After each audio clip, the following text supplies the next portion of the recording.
The message arrived at 2:14 a.m., vibrating against the wood of the nightstand like a restrained scream. Use the couch tonight. 3 words. Surgical. Final. I didn't move. I didn't breathe. I stared at the ceiling, where the fan traced a slow, circular lie. The room smelled like lavender and something stale beneath it. Habit, maybe. Or surrender. Then another vibration. Not for me. Her phone. Face down. Too close. I watched her shoulder tense in sleep. The smallest betrayal. The fan clicked. The night held its breath. I turned the phone over. Or choose my bed instead. No names. No emojis. Just an invitation wrapped in certainty. I placed the phone back exactly where it had been. Precision matters. I lay still, counting the seconds until my pulse stopped racing. I did not wake her. I did not ask questions. I did not ignite anything, but I allowed it to blaze. I moved to the couch as instructed, leather cold against my spine. In the dark, I smiled once, thin, controlled, because something had finally aligned. The unease I'd been carrying like a second heart found its reason. By morning, she kissed my cheek like a transaction and said nothing. That was when I knew silence would do the talking for me. Betrayal rarely announces itself. It leaks. It had been leaking for months, her sudden generosity with distance, the way her laughter learned new shapes that didn't belong to me. Her friend, just a friend, arriving uninvited, leaving with my wife's perfume braided into her coat. I told myself stories. I am good at that. Men like me survive by narrating realities until they behave. But the phone didn't lie. Neither did the calendar that filled itself with girls' nights, or the receipts tucked into jacket pockets like confessions too small to matter, until they did. I watched. I listened. I learned the rhythm of their secrecy. Tuesdays, late, clean wine glasses in the sink for nights I wasn't home. When I asked, she smiled with her eyes and answered with her mouth, 2 different languages. I began sleeping lightly. I began remembering everything. Still, I said nothing, because shock is loud, and I wanted quiet. I investigated the way surgeons prepare, methodically, without haste. Phone records, cloud backups she forgot existed, a second email address born the same week she told me she needed space.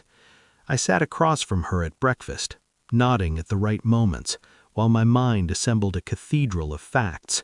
I learned how she deleted messages, but never attachments. I learned how guilt sharpens generosity. I learned how liars hate mirrors. At work, I smiled.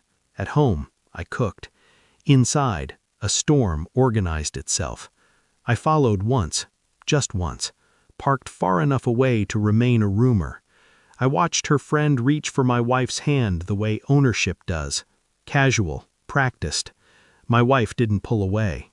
I wrote everything down when I got home, not because I'd forget, because I wanted to remember the order of events when the ending arrived. No confrontations, no scenes. Patience is the cruelest form of intelligence. The proof arrived on a quiet Thursday. Photos, messages, hotel confirmations forwarded accidentally on purpose. A map of intimacy I was never meant to see, but now owned. I waited until evening. I placed the folder on the table between us. She thought it was work. She always underestimated stillness. "Explain," I said. 1 word. A blade. Her face collapsed in stages. Denial tried first, then fear, then the truth, naked and shaking. She cried. She reached. She apologized with vocabulary she'd practiced alone. I watched, as if observing weather.